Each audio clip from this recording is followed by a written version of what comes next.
삶은 길고도 짧게 느껴집니다. 어느새 거울 속에 비친 내 모습은 나이가 들었네요. 청춘은 마치 어제 같은데 세월은 흐르는 강물처럼 빠르게 지나갑니다. 노년의 시간은 어떻게 흘러가야 할까요? 인간으로 태어난 이상 늙음은 피할 수 없는 자연의 섭리지만 모두가 아름답게 나이 들지는 않습니다. 나이가 들수록 외모는 변하고 몸은 예전 같지 않습니다. 기억은 희미해지고 말수가 늘어나는 것 같아요. 미래를 이야기하기보다는 지난 날들을 떠올리며 회상하게 됩니다. 흰 머리카락이 늘어나고 주름은 깊어갑니다. 세월의 흐름을 거스를 수 있는 이는 없겠죠.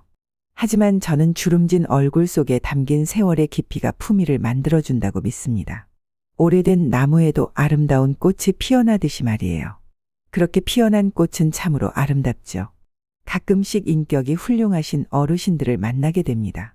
그분들은 인생의 풍파를 겪으며 쌓은 경험으로 모든 일에 슬기롭습니다. 그분들은 사람에 대한 이해가 깊고 예의가 밝으며 배울 점이 많습니다. 반면에 자신의 생각만 옳다고 주장하고 다른 이들의 의견을 무시한다면 꼰대라는 말을 듣기 쉽죠. 외적인 늙음은 어쩔 수 없지만 마음만이라도 젊게 유지해야 하지 않을까요? 꼰대라는 소리를 들으며 주변의 눈총을 받을 것인지 아니면 늘 열린 마음과 따뜻한 미소로 나이 들어갈 것인지는 우리에게 달려 있습니다. 많은 어르신들이 긍정적인 마음으로 하루를 되돌아보며 나이가 들수록 성숙한 내면을 가지기 위해 노력하십니다. 비록 늙어서 예전의 아름다움은 없을지라도 적어도 마음만은 곱게 지니고 살아야겠죠.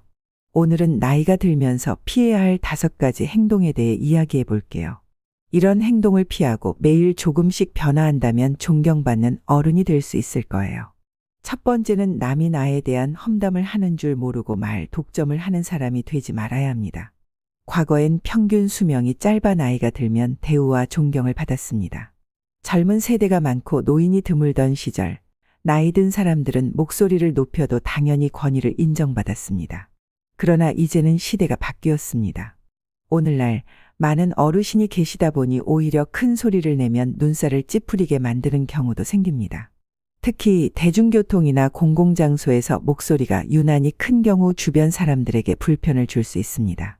귀가 어두워 자연히 목소리가 커진다는 것은 이해되지만 조심해야 할 필요도 있습니다. 불교에서는 언어는 마음의 거울이라 하였으니 마음을 가볍고 밝게 하려면 먼저 조용한 마음가짐이 필요합니다. 예를 들어 식당에서 큰 소리로 전화 통화를 하는 상황이 있습니다. 중요한 일이라면 잠시 외부로 나가거나 조용히 이야기하는 것이 예의일 것입니다. 이런 작은 배려가 타인에 대한 존중을 드러내고 동시에 나 자신의 품격도 높여줍니다. 급한 일이 아니라면 통화를 빨리 끝내는 것도 예의입니다. 물론 말이 많은 것은 젊은 세대도 예외가 아닙니다. 그러나 노인이 되었을 때 말이 많고 고집스러우면 더 깊이 있게 보이지 않으며 오히려 상대에게 불편함을 줄 수 있습니다. 불교의 한 명언에 따르면 침묵은 가장 큰 덕이라 하였습니다. 나이가 들수록 자신을 덜어내고 침묵을 유지하는 것이 더 깊은 아름다움을 만들어냅니다. 또한 나이가 들수록 마음을 낮추고 겸손하게 변하는 것이 중요합니다.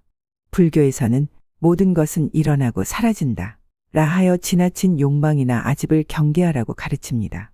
그러니 이제 우리도 한 발 물러나 마음을 비우고 타인의 이야기를 더 들어주는 자세를 가져야 하지 않을까요? 무엇보다 나이가 들수록 자기만의 주장을 고집하거나 말을 독점하는 사람은 과거의 경험을 과시하려는 것으로 보일 수 있습니다. 이런 태도는 자칫하면 거만해 보이기 쉽습니다. 불교의 명언 중에는 아는 자는 말하지 않고 말하는 자는 모른다 는 말이 있습니다. 그러니 나이가 들수록 귀는 열고 입은 다물어 더 많이 배우고자 하는 자세가 필요합니다.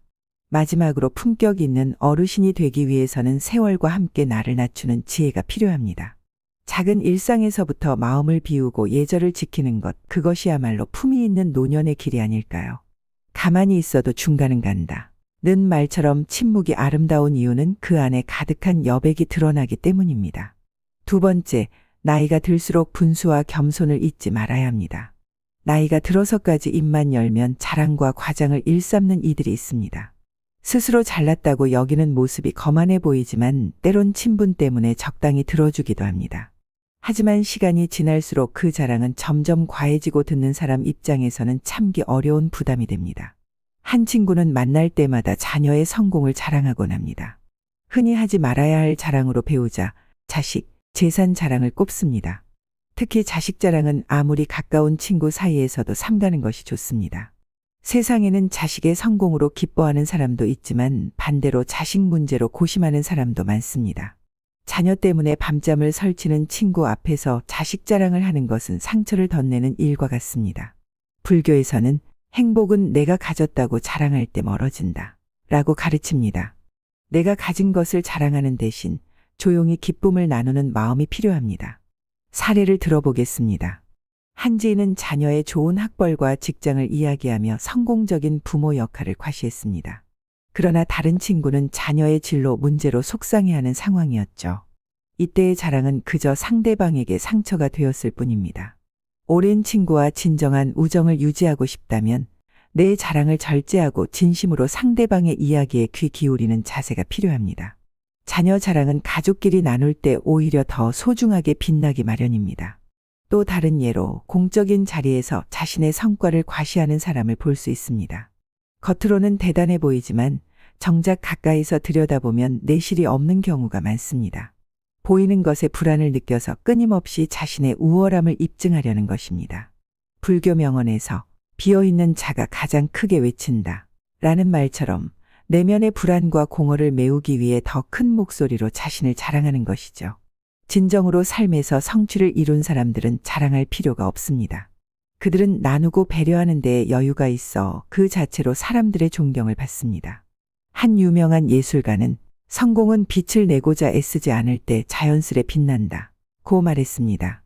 이런 사람들은 자신을 낮추고 겸손을 실천하며 스스로의 성과가 아니라 사람들에게 더 많은 도움을 주기 위해 노력합니다. 과시하고 자랑하려는 마음은 사실 그리 대단한 것을 이뤄내지 못했을 때 나오는 경우가 많습니다. 세상이 말하는 성공을 향해 달려가며 허세를 부리기보다는 작은 성취에도 감사하고 스스로 겸손한 마음을 가지는 것이 진정한 부자의 자세입니다. 삶이란 결국 진정으로 중요한 것을 깨닫고 주변 사람들과 따뜻한 관계를 쌓는 과정입니다. 불교의 한 구절에 따르면 진정한 부자는 물질이 아니라 마음으로 충만하다 라고 합니다. 나이가 들수록 허세나 자랑은 필요하지 않습니다. 분수를 알고 내가 어디까지 걸어왔는지 이해하는 것이야말로 인생의 깊은 지혜입니다. 진정한 아름다움은 자신의 성과를 자랑하기보다 그것을 나누고 배려하는 삶에서 나옵니다. 세월이 주는 진정한 지혜는 스스로의 삶을 성찰하고 겸손으로 빛나는 존재로 살아가는 것 아닐까요? 세 번째, 편견과 선입견의 벽을 허물고 따뜻한 마음으로 사람을 대하는 지혜를 가져야 합니다. 사람은 누구나 마음속에 몇 가지의 편견과 선입견을 가지고 살아갑니다. 누군가의 웃음이나 눈물에 숨겨진 사연을 보지 못하고 자신이 만든 틀 속에서 사람을 평가할 때가 많습니다. 불교에서는 마음의 눈이 맑아야 참된 진리를 본다 고 가르칩니다. 편견이라는 감옥 속에서 벗어나 진정으로 타인을 보려는 노력이 필요합니다. 선입견과 편견을 가진 사람을 종종 보게 됩니다. 예를 들어 외모나 학벌만 보고 사람을 평가하거나 출신 지역에 따라 그 사람의 성격을 추측하는 경우가 있습니다. 한 친구가 새로운 사람을 만날 때 저 사람은 너무 화려하게 옷을 입었으니 성격이 강할 거야 라며 단정 짓는 모습을 보았습니다. 이런 선입견은 자신이 만든 틀 안에서 사람을 가두는 것과 다름없습니다. 그러나 우리가 만나는 사람 한 명 한 명은 모두 각자의 이야기를 가지고 있으며 그 이야기를 듣기 위해선 편견을 내려놓고 다가가는 것이 중요합니다. 불교의 말처럼 100번 듣는 것보다 한 번 보는 것이 낫다 는 백문이 불여일견의 태도가 필요합니다. 편견은 때때로 우리에게 잘못된 판단을 하게 하며 사람들과 진정으로 가까워지는 것을 방해합니다. 인간관계에서 흔히 보이는 살이 찐 사람은 게으르다 혹은 학벌이 낮으면 성취가 없다 와 같은 편견이 바로 그러한 예입니다. 이런 편견들은 마음속에서 벽을 쌓고 다른 사람들과의 연결을 방해하는 마음의 장애물일 뿐입니다. 미국의 교육자 헬렌 켈러는 보는 것보다 더 큰 축복은 이해하는 것이다 라고 말했습니다. 이는 사람을 있는 그대로 받아들이는 것이 우리가 가져야 할 지혜임을 보여줍니다. 편견 없이 있는 그대로 타인을 이해하는 마음은 진정한 존중과 사랑의 시작입니다. 한 지인은 자주 이 사람은 내 스타일이 아니야 라며 첫인상만으로 사람을 판단하곤 했습니다. 그러나 나중에 그 사람의 진정한 모습을 알고는 편견이 나를 속였구나 하고 깨닫기도 했습니다. 우리가 보고 듣고 느끼는 것은 순간일 뿐 사람의 본질을 담을 수 없기 때문에 편견을 버리고 마음을 열어야 합니다. 프랑스 작가 마르셀 프루스트는 진정한 여행은 새로운 풍경을 보는 것이 아니라 새로운 눈을 가지는 것이라고 말했습니다. 이처럼 세상을 바라보는 눈을 바꾸는 것만으로도 우리는 편견 없이 더 많은 것을 받아들이고 성장할 수 있습니다. 새로운 사람과 만날 때 이 사람은 어떤 사연을 가지고 있을까 하고 묻는 것이 편견을 버리고 이해의 길로 나아가는 첫걸음입니다. 따뜻하고 존중 어린 마음으로 사람을 대하는 것은 특별한 능력이나 학식이 필요하지 않습니다. 나이가 들수록 선입견과 편견에서 자유로워지고 상대를 있는 그대로 받아들이는 것, 그것이야말로 진정한 지혜와 배려의 삶입니다. 사람은 누구나 서로에게 좋은 이웃이 될 수 있다 는 말을 기억하며 오늘도 새로운 사람을 열린 마음으로 대할 준비가 되어 있기를 바랍니다. 네 번째, 타인을 비난하고 지나친 간섭을 하는 것을 자제해야 합니다. 나이가 들면서 자신도 모르게 남의 삶에 지나치게 간섭하거나 잦은 비난을 하는 경우가 생기곤 합니다. 나는 조언하는 것일 뿐 이라며 시작된 이야기가 상대의 사소한 행동 하나하나를 지적하는 꼴이 되는 일이 있죠. 누구나 삶의 경험을 통해 다양한 지혜를 얻고 잘못된 점을 보고 고쳐주고 싶은 마음이 들 때도 많습니다. 하지만 조언과 비난 사이에는 분명한 선이 존재합니다. 이 선을 넘어 타인의 삶에 지나치게 간섭하면 오히려 추해 보이고 사람들로부터 멀어지게 됩니다. 예를 들어 한 친구는 자주 자녀나 손주의 삶에 지나치게 관여하며 의견을 내고 자신의 기준에 맞지 않으면 비난을 서슴지 않는 모습을 보였습니다. 처음에는 모두 그의 경험에서 우러나온 조언으로 들었지만 반복되면서 그 말들이 단지 비난과 간섭에 불과하다는 인상을 주었죠. 결국 그 친구의 조언이 점점 더 외면받고 가족조차 멀리하게 되었습니다. 탈무드에 이런 말이 있습니다. 조언은 사과와 같아서 받는 이가 준비되지 않았을 때는 입안에서 쓰다. 아무리 좋은 조언이라도 때와 방법을 가리지 않으면 결국 상대에게 부담이 되고 맙니다. 더구나 조언과 함께 비난이 섞여 있으면 그 사람의 진심마저 의심하게 만듭니다. 나이가 들수록 타인의 삶을 바라보는 시야는 넓어지지만 타인의 방식을 있는 그대로 존중하는 태도가 필요합니다. 간섭보다는 배려가 담긴 응원의 말을 전하는 것이 서로에게 더 깊은 신뢰를 쌓는 법이죠. 고대 철학자 에픽테토스는 남의 인생을 살피지 말고 당신 자신을 깊이 살펴라 라고 말했습니다. 나이가 들어갈수록 비난보다는 이해의 폭을 넓히고 간섭보다는 진심 어린 응원을 보내는 자세가 필요한 이유입니다. 비난과 간섭을 내려놓고 그저 그들의 삶을 조용히 응원할 때 우리는 비로소 진정한 지혜로운 모습으로 존중받는 존재가 될 것입니다. 다섯 번째, 외모 관리와 내면의 조화를 이루는 지혜로운 삶을 살아야 합니다. 많은 분이 나이가 들면 외모를 신경 쓰지 않아도 된다고 생각합니다. 이제는 외모보다 내면이 더 중요하다고 말하며 자연스럽게 늙어가는 것이 최선이라고 여길 수도 있습니다. 하지만 어느 날 거울을 보았을 때 세월의 흔적이 무겁게 느껴진다면 지난 날을 돌아보며 조금 후회가 밀려올 수도 있습니다. 외모 관리는 단순히 다른 사람을 위해서가 아니라 내 자신을 존중하는 마음에서 시작됩니다. 프랑스의 철학자 장 폴 사르트르가 말했듯 자기 자신을 대하는 태도가 곧 자기 삶의 태도 라면 우리는 나이 들어갈수록 더더욱 나를 소중하게 여길 필요가 있지 않을까요?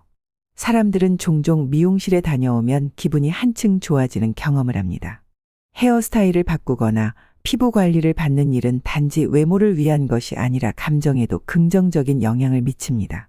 오랜 투병 생활을 한 분들이 외모를 가꾸고 나서 생기와 활력을 되찾는 모습을 볼 때 외모 관리는 그저 사치가 아닌 정서적 안정을 위한 필수적인 부분이라는 생각이 듭니다. 미국의 심리학자 윌리엄 제임스는 사람은 자신을 사랑하는 만큼만 젊어진다 고 했습니다. 외모에 조금씩 신경을 쓰는 것은 우리 마음의 젊음을 지키는 중요한 방법입니다. 예쁜 옷을 입고 깔끔하게 손질한 외모는 단지 아름다움의 표현이 아닙니다. 외모에 대한 기본적인 관리는 첫인상에서 신뢰감을 줄 수 있는 중요한 요소입니다. 나이가 들어갈수록 경험과 지혜가 쌓이지만 그 내면을 효과적으로 전달하기 위해서는 깔끔하고 단정한 모습이 뒷받침되어야 합니다. 외모를 가꾸는 것은 상대방에게 진지한 메시지를 전달하는 데 도움을 주며 이는 사회적 관계에서도 긍정적인 영향을 미칩니다. 일본의 시인 요사노 아키코는 외모는 마음의 얼굴이 된다 고 말했습니다. 꾸준히 자기 관리를 하는 모습은 타인에게 신뢰감을 주고 삶에 대한 애정을 보여주는 아름다운 표현입니다. 특히 외모 관리는 감정적인 건강에도 도움이 됩니다. 한 연구에서는 외모를 가꾸는 사람들이 그렇지 않은 사람들보다 우울증 발생률이 낮고 삶의 만족도가 높다는 결과를 보였습니다. 나이가 들수록 외모에 대한 관리가 단지 겉모습을 위한 것이 아니라 전신 기능과 감정적 건강을 유지하는 데 큰 역할을 한다는 사실이 강조되고 있습니다. 이는 단순히 아름다움을 위한 관리가 아니라 자신을 돌보고 존중하는 하나의 방법입니다. 나이 들수록 겉모습과 내면의 조화가 중요합니다. 나이가 든다는 것은 누구나 겪는 자연스러운 현상이지만 외모에 조금씩 신경을 쓰는 일은 우리에게 힘을 주고 스스로에 대한 자존감을 지키게 합니다. 그리스 철학자 아리스토텔레스는 사람은 자신을 어떻게 돌보느냐에 따라 삶의 품격이 달라진다 고 했습니다. 나이가 들면서도 외모를 가꾸고 내면을 가꾸는 일은 나 자신에 대한 존중과 사랑의 표현입니다.